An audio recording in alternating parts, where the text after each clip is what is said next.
Welcome to NSTV. నేను రాజీవ్. ముందుగా headlines చూద్దాం. కుషాయిగూడ పోలీస్ స్టేషన్ ఆధ్వర్యంలో Rajiv Nagar community hall ground నందు ఈరోజు యాంటీ డ్రగ్ అవేర్నెస్ ప్రోగ్రాం ఘనంగా నిర్వహించబడింది. ఈ కార్యక్రమానికి Uppal zone DCP K Suresh Kumar IPS గారు ముఖ్య అతిథిగా హాజరై మాదక ద్రవ్యాల వినియోగం వల్ల యువత, కుటుంబాలు మరియు సమాజంపై కలిగే దుష్పరిణామాల గురించి వివరించి డ్రగ్స్ కు దూరంగా ఉండాలని ప్రజలకు మరియు యువతకు పిలుపునిచ్చారు. కాలనీలో ఒక మీటింగులు పెట్టాలని చెప్పేసి గౌరవ డీజీపీ గారు ప్లస్ మా సిపి సుమతి మేడం గారు ప్రభుత్వము ఆదేశాల మేరకు మేము అన్ని కాలనీలలోకి వచ్చేసి ప్రజలతోటి మమేకమయ్యి ఈ డ్రగ్స్ మీద ప్రజల్ని చైతన్యవంతం చేస్తున్నాము. ప్రజలందరూ తమ తమ పిల్లలు డ్రగ్స్ బారిన పడుకుంటా వాళ్ళని కనిపెట్టుకుంటూ వాళ్ళని మంచి మార్గంలో నడిచేటట్టు మా పోలీస్ సహకారం ఎల్లప్పుడూ ఉంటుంది. మేము అలాంటి వారికి 24/7 సర్వీస్ చేస్తాము. ఒకవేళ అలాంటి బారిన పడి ఉన్నాయంటే మేము డీఅడిక్షన్ క్యాంప్స్ కూడా మేము అలాంటి పిల్లల్ని గుర్తించి మీరు చెప్పితే అలాంటి పిల్లల్ని గుర్తించి కూడా వాళ్ళకి ఆ సేవ కూడా అందిస్తాము. మీరు ఎనీ టైం ఏ కాలనీలైనా ఎక్కడైనా ఎవరైనా అలాంటి గాంజా కానీ డ్రగ్స్ కానీ తీసుకుంటున్నట్టు మీరు చూసినా మీకు తెలిసినా మాకు మీరు సమాచారం ఇస్తే వాటి మీద కఠినమైన చర్యలు తీసుకుంటాము. వాళ్ళకి కౌన్సిలింగ్ ఇస్తాము, వాళ్ళని డీఅడిక్షన్ సెంటర్స్ కూడా పంపిస్తామని చెప్పి కోరుతూ ప్రతి తల్లిదండ్రులు తమ పిల్లలని ఒక కంట కనిపెడుతూ వాళ్ళ బాగోగుల్ని చూసుకుంటూ మాకు వాళ్ళ చెడు ప్రవర్తన ఏమైనా ఉంటే మాకు సమాచారం ఇస్తారని కోరుతూ ముగిస్తున్నాం.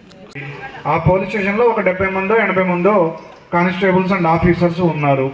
మరి ఆ 70-80 మంది ఇక్కడ ఉన్నటువంటి అన్ని కాలనీస్, అన్ని ఇళ్ల మీద, అన్ని గల్లీల మీద, అన్ని స్ట్రీట్స్ మీద నిఘా పెట్టడం 24/7 నిఘా పెట్టడం సాధ్యమేనా? కాదు. కాబట్టి ఇక్కడ పౌరులుగా మీ బాధ్యతను గుర్తు చేస్తూ ప్రతి పౌరుడు కూడా ఒక యూనిఫామ్ లేని పోలీసే. ఎలాగంటే మీ దగ్గర మీ కళ్ళ ముందు కానీ మీ చుట్టుపక్కల కానీ ఎవరైనా పిల్లలు దారి తప్పుతున్నప్పుడో, ఎవరైనా పిల్లలు డ్రగ్స్ తీసుకుంటున్నప్పుడో, ఎవరైనా పిల్లలు అల్లరి చిల్లరగా ఈవ్ టీజింగ్ లాంటివి చేస్తున్నప్పుడు మీరు తక్షణమే పోలీస్కి సమాచారం ఇవ్వాలి. దానికి డయల్ 100 తెలుసు కదా మీ అందరికీ. మీరు 100కి డయల్ చేస్తే 10 నిమిషాల లోపల మీ దగ్గరికి పెట్రోల్ కార్ వస్తుంది. 10 నిమిషాల లోపల పోలీసులు వస్తారు మీ దగ్గరికి. మీ సమస్య ఏంటో తెలుసుకుంటారు, దాన్ని అటెండ్ అవుతారు. లేదు ఇంకా స్పెసిఫిక్గా ఫోన్ చేయాలంటే 1908 అనే నెంబర్ ఉంది. అది టోల్ ఫ్రీ నెంబర్. ఇది స్పెషల్గా డ్రగ్స్కి సంబంధించింది. హైదరాబాద్లో హెడ్ క్వార్టర్స్లో TG nap Telangana anti narcotics bureau అని చెప్పేసి ఏర్పాటు చేయడం జరిగింది. దానికి ఆ కాల్ వెళ్తుంది. అక్కడి నుంచి వాళ్ళు స్పెషల్గా వచ్చి ఎవరైతే డ్రగ్స్కి అడిక్ట్ అయ్యారో వాళ్ళకి కౌన్సిలింగ్ చేయడం, ఎవరైనా డ్రగ్స్ అమ్ముతుంటే వాళ్ళ మీద యాక్షన్ తీసుకోవడం, కేసులు చేయడం, ఇట్లాంటివి చేస్తారు. కాబట్టి ఈ నెంబర్స్ గుర్తుపెట్టుకోండి. అదేవిధంగా మేము కూడా ఒక టోల్ ఫ్రీ నెంబర్ ఇచ్చాము మా మల్కాజిగిరి కమిషనరేట్ తరఫున 8712662311, 8712662366. ఈ 2 నెంబర్లు కూడా నోట్ చేసుకోండి. ఈ 2 నెంబర్లు కూడా మీరు కాల్ చేస్తే ఇమ్మీడియట్గా మేము మల్కాజిగిరి పోలీస్ తరఫున రెస్పాండ్ అవుతాము, మీ దగ్గరికి వస్తాము. మీరందరూ గుర్తుపెట్టుకోండి, ఇక్కడ చాలామంది తల్లిదండ్రులు ఉన్నారు. మనం గనక ఎవరోలే బజార్లో పోయే పిల్లగాడో, మా పక్కింట్లో పిల్లగాడో డ్రగ్స్ తీసుకుంటుండు, గంజా తీసుకుంటుండు, నాకేంటి సంబంధం, నా పిల్లగాడు బాగానే ఉండదు కదా అనుకుంటే అది తప్పు. మనం కనుక పాముని సహిస్తే పక్కింటికి వచ్చింది కదా, అక్కడ ఉంది కదా, మన దగ్గరికి రాదనుకుంటే అది మన దగ్గర కూడా వస్తుంది. అది పాముకి పాలు పోసి పెంచినట్టే. ఇవాళ వాడు తాగిండు, రేపు మన పిల్లాడు తాగుతాడు. అదే తేడా, గుర్తుపెట్టుకోండి. మీరు తక్షణమే సమాచారం ఇస్తే మన పిల్లల్ని కూడా మనం కాపాడుకున్నట్టే. మీ అందరూ ఇప్పుడు మనకు అందరికి 100 నెంబర్ తెలుసు, అవునా? అట్లా 1930 కూడా ఇప్పుడు రానున్న రోజుల్లో మొత్తం జరిగేది సైబర్ క్రైమ్ మోసాలు జరుగుతాయి. కాబట్టి 1930 అందరికి ఐడియా ఉండాలి. మీకు, మీ చుట్టాలకు, కుటుంబ సభ్యులకు, ఫ్రెండ్స్కి అందరికీ. ఇప్పుడు 100 ఎట్లయితే నోటెడ్ అయిందో, ఎందుకు 1930 ఏంగానే ఏం జరుగుతుంది? ఈ 1930కి మనం కాల్ చేస్తే, సపోజ్ ఇప్పుడు రాజు అని ఉన్నాడు అనుకోండి, అతని దగ్గర అకౌంట్లోకి వెళ్ళి 50,000 రూపాయలు వెళ్ళిపోయినాయి. వెళ్ళిపోతే మనం ఆ నంబర్ కాల్ చేయగానే ఆ 50,000 రూపీస్ ఎవరి అకౌంట్లోకి పోయినాయో ఇమీడియట్గా మనం ఇట్లా ఫోన్ చేసి చెప్పగానే హోల్డ్ అవుతాయి, ఫ్రీజ్ అయితే తర్వాత మనం ప్రాసెస్ చేసిన తర్వాత అమౌంట్ తీసుకోవడానికి ఉంటుంది. కాబట్టి ఇమీడియట్గా చెప్తే మనకు ఆ డబ్బులు మనం రికవర్ చేసే అవకాశం ఉంటుంది కాబట్టి ఆ విధంగా కలిసి కూర్చొని గంజాయి తీసుకోవడం లేదంటే ఆల్కహాల్ తీసుకోవడం ఇట్లా చేస్తూ ఉంటారు. అట్లాంటి ప్రదేశాలని గుర్తించి అట్లాంటి ప్రదేశాలలో మా పోలీసు గస్తీని నిఘాని పెంచి అట్లాంటి ప్రదేశాల్లో చుట్టుపక్కల ఉండేవాళ్ళు మీలాగా ఇప్పుడు ఈ కాలనీ ఉంది, ఇందాక ఈ కాలనీ వ్యక్తి అంజయ్ చెప్పారు, ఇక్కడ చాలామంది తయారయ్యారు గంజాయి తీసుకునే వాళ్ళని. అట్లా మీలో ఒక అవేర్నెస్ కల్పించడం, మీ పిల్లల్లో అవేర్నెస్ కల్పించడం. దాని యొక్క ముఖ్య ఉద్దేశం ఏంటంటే ఇప్పుడు ప్రతి పౌరుడు ఒక యూనిఫామ్ లేని పోలీసే. ఇప్పుడు మీ కుషాయగూడ పోలీస్ స్టేషన్ ఉంది, ఆ పోలీస్ స్టేషన్లో ఒక 70 మందో 80 మందో కానిస్టేబుల్స్ అండ్ ఆఫీసర్స్ ఉన్నారు.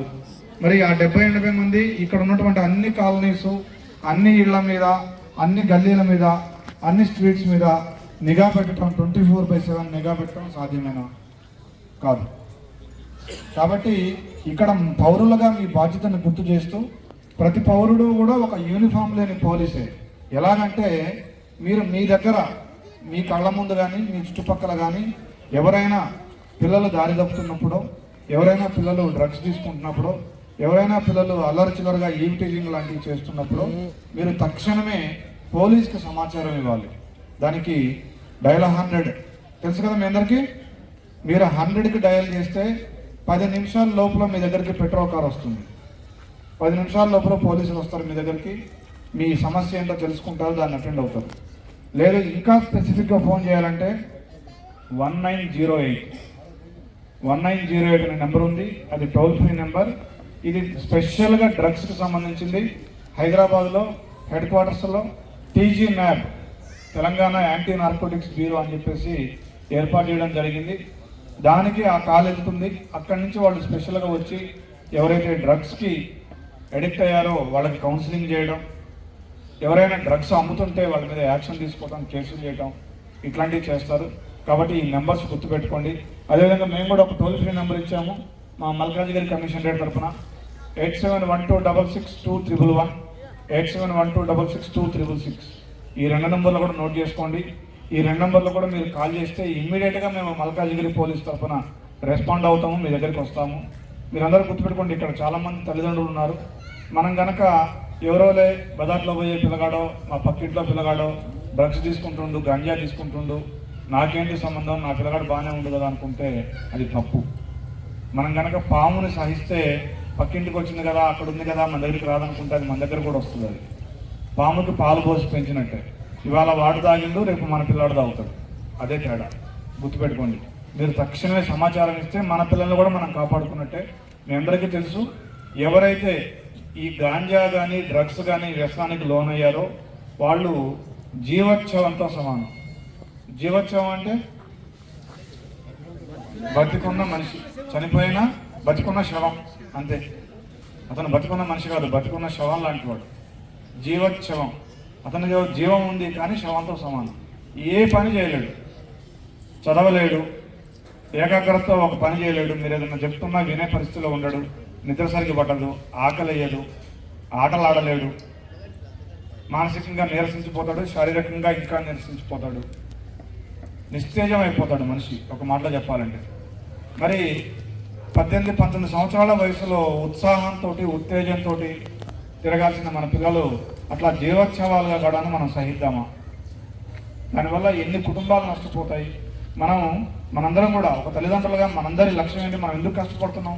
పొద్దున్నే 5ంటికి లేచి నైట్ 11 దాకా కష్టపడే వాళ్ళందరం ఉన్నాం ఈ సొసైటీలో. మనందరం ఎందుకు పనిచేస్తున్నాం? మన పిల్లలకి మంచి భవిష్యత్తు ఇవ్వాలి. మన ఇండియన్ సొసైటీలో మనందరికీ కామన్గా 95% మందికి మన లక్ష్యం ఏంటంటే మనలాగా మన పిల్లలు కష్టపడకూడదు, వాళ్ళు మంచి జీవితాన్ని గడపాలి అనేది మన యొక్క ముఖ్య ఉద్దేశం. మరి అట్లా మనం పగలు రేపనక పగలనక రేయనక మనం కష్టపడుతుంటే మన పిల్లలు ఒక వ్యసనానికి లోనై, తాత్కాలిక ఆనందానికి లోనై జీవోత్సవాలుగా మారిపోతే ఆ తల్లిదండ్రుల ఆవేదన ఎట్లా ఉంటుందో అది అనుభవిస్తే కానీ అర్థం కాదు. మరి దాన్ని అరికట్టాల్సిన బాధ్యత మనందరి మీద ఉంది. సో మీ అందరి బాధ్యత ఏంటంటే, పోలీసుగా మా బాధ్యత ఏంటంటే మేము వచ్చి మీకు అవేర్నెస్ కల్పిస్తున్నాము, టోల్ ఫ్రీ నెంబర్లు పెట్టాము. టీజీ మ్యాప్ చాలా మన గౌరవ ముఖ్యమంత్రి గారు ఇమ్మీడియట్గా అధికారంలోకి రాగానే చేసిన మొట్టమొదటి పనుల్లో ఇదొకటి. ఈ డ్రగ్స్ మెనేస్ అనేది, డ్రగ్స్ భూతం అనేది తెలంగాణ యువతని పట్టి పీడిస్తుంది. దాన్ని మనం అంతం చేయాల్సిందే అనేటువంటి ఒక సంకల్పాన్ని తీసుకొని టీజీ ల్యాబ్ని ఏర్పాటు చేసి దానికి సమర్థవంతులైన అధికారులను ఇచ్చి ఆ అధికారుల సహాయంతో చాలా వరకు ఈ డ్రగ్స్ మనం కంట్రోల్ చేయగలిగాము. ఇంకా ఉంది.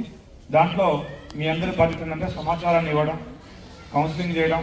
ఒకవేళ మీ పిల్లలైనా, మీ చుట్టాల పిల్లలైనా, మీకు తెలిసిన వాళ్ళ పిల్లలైనా ఎవరైనా కానీ ఈ డ్రగ్స్ వ్యసనానికి లోనైతే మీరు మాకు సమాచారం ఇవ్వండి. మీరు కేసులు అయితే భయపడకండి. వాళ్ళ కౌన్సిలింగ్ చేస్తాం, వాళ్ళని పునరావాస కేంద్రాల్లో కూడా జాయిన్ చేస్తాం. వాళ్ళు మళ్ళీ మామూలు జీవితాన్ని గడిపేందుకు మా వంతు తోడ్పాటునిస్తాం. అది మా హామీ. దాన్ని గుర్తుపెట్టుకోండి. దాన్ని మీరందరూ కూడా ఫాలో అవ్వండి. దాన్ని మీరందరూ కూడా ఇమ్మీడియట్గా సహకారాన్ని అందించి ఒక బాధ్యత గల పౌరులుగా మీ వంతు బాధ్యతని మీరు నెరవేర్చండి. అది మా యొక్క ఆకాంక్ష. దాంతోపాటుగా ఇప్పుడు ఇంకా రెండో విషయం ఉంది. అది మీ సురక్ష అనే కార్యక్రమాన్ని కూడా మేము చేపట్టినాము.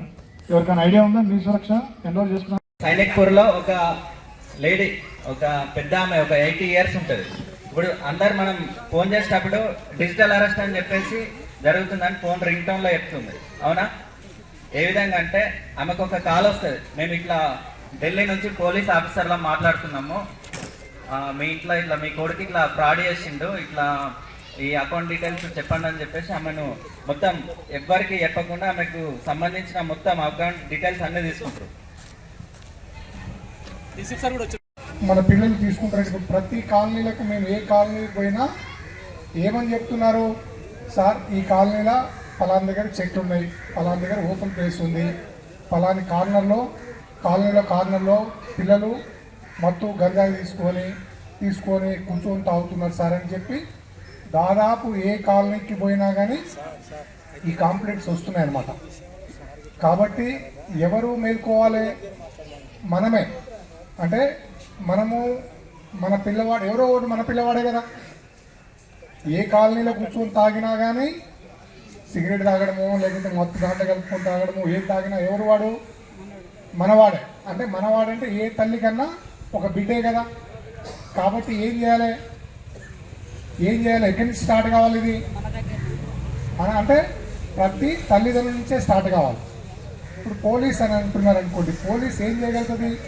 కొంత మీరు సమాచారం ఇస్తాను, మా సమాచారంతో మేము పట్టుకొని కేసులు పెట్టగలుగుతాము, లేకపోతే డీఅడిక్షన్ సెంటర్లకు పంపగలుగుతాము, లేదంటే కోర్టుకు పంపగలుగుతాము. వీటన్నిటి వల్ల ఎవరికి నష్టమవుతుంది? ఎవరికి? తల్లిదండ్రులకే ఇబ్బందా? ఇప్పుడు మేము కేసు పెట్టినాం అనుకోండి, ఏమవుతుంది? వాడి జీవితం ఖరాబ్ అవుతుంది, అడ్వకేట్ని పెట్టుకోవాల్సి వస్తుంది, మనీ ఖర్చు అవుతుంది, వాడి టైము ఖర్చు అవుతుంది, వాడు దానికి బానిస అవుతున్నాడు, వాడు దాని నుంచి బయటపడాలంటే కొన్ని సంవత్సరాలు పడుతుంది. కాబట్టి ఇవంతా పెద్ద ప్రాసెస్ ఇదంతా. అవునా? ఇదంతా దూరం ఉంటుంది, చేయాలంటే చాలా దూరం. అదే మన పిల్లవాడు మన ఇంట్లో ఉన్నాడు అనుకుందాం, మనం రోజు కనిపెట్టుకుంటూ కూర్చుంటే ఏమవుతుంటుంది? వాడికి ఆ ఫస్ట్ స్టేజ్లో మనం వాడిని గుర్తుపట్టి ఏం చేయొచ్చు? వాడిని కౌన్సిలింగ్ చేయొచ్చు, లేకపోతే ఇంకెవరితో సహాయం తీసుకోవచ్చు, ఇంకేమైనా చేయొచ్చు, వాడికి మంచి మాటలు చెప్పొచ్చు, వాడికి చెడు దోస్తాను ఎవరైనా అంటే వాడిని కట్ చేయొచ్చు, ఇట కాదు రాని వాడికి జీవితం గురించి చెప్పొచ్చు. ఎక్కడో ఒక ఫస్ట్ స్టేజ్లో అయితే ఏమవుతుంది? వాడు మారుతాడు. అదే ముదిరిపోయింది అనుకోండి, వాడు మీ చేతిలో ఉండడు, మా చేతిలో కూడా ఉండడు. కాబట్టి ఏం చేయాలి? ప్రతి తల్లిదండ్రులు మన పిల్లల్ని అందరము ఒక కంట కనిపెడుతూ ఉండాలి.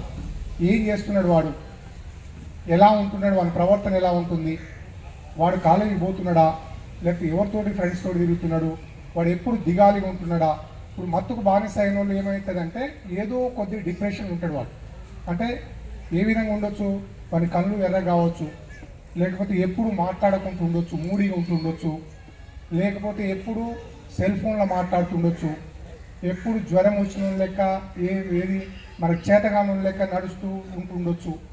ఏదో ఒక కారణంతో మీరందరూ బాగా గుర్తుపడతారు. ఎందుకంటే మీరందరూ పెద్దవారు వయసులో, మీకు అందరికీ ఒక వ్యక్తిని చూడంగానే ఏమంటారు? ఏంద్రా ఇవాళ దివాళి తీసుకుంటాం, ఏదో టెన్షన్ ఉంటాం అంటమానమా?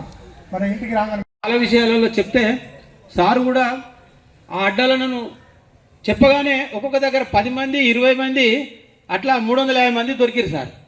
ఎప్పుడు చెప్తున్నా నేను 8-9 ఏళ్ళ క్రితమే చెప్తున్నా. అంటే ఇప్పుడు 10 ఏళ్లలో అంతకంత డబుల్ ఎంత అయిందో మీరు అర్థం చేసుకోండి. నాకు తెలిసి హౌసింగ్ బోర్డులో 5,000 మంది సార్ గంజాయి డాక్టర్. నిజం సార్. మరి ఇంత అవేర్నెస్ పోలీసు వ్యవస్థ ఇంత పటిష్టంగా పనిచేస్తున్నప్పుడు కూడా ఈ గంజాయి విస్తరించడానికి గల కారణాలు ఏంటి వెతకాలి సార్. మనం కూడా వెతికి అవిటిని కూడా కట్టడి చేసేటువంటి ప్రయత్నం చేయాలి. ఎందుకంటే ఇక్కడ పిల్లలు తల్లిదండ్రి మీరు చాలా విషయాలు చెప్పారు, ఏసీపీ గారు, సిఐ గారు, చాలా విషయాల్లో తల్లిదండ్రి పిల్లల్ని అబ్జర్వ్ చేయాల్సింది, అది మన బాధ్యత. ఒకప్పుడు న్యాచురల్ ఫుడ్ తిన్నాము, మన 90 90 100 బతికే. ఇప్పుడు మనం తినే ఫుడ్ అది మొత్తము బియ్యం తెల్ల అన్నమే, కానీ మనకు రోజు రోగాలు ఉంటాయి. బీపీ షుగర్లు 35 ఏళ్ళ వాళ్ళకి బీపీ షుగర్లు వస్తాయి. అందులో ఇల్లు కాలేజీ కూడా స్కూల్ వస్తే గంజా వాళ్ళకు మరి ఎప్పుడు వాళ్ళ ఆరోగ్యం వాళ్ళు ఎందుకు ఆ విధంగా తయారవుతారు. మన 35 ఏళ్ళకే షుగర్లు బీపీ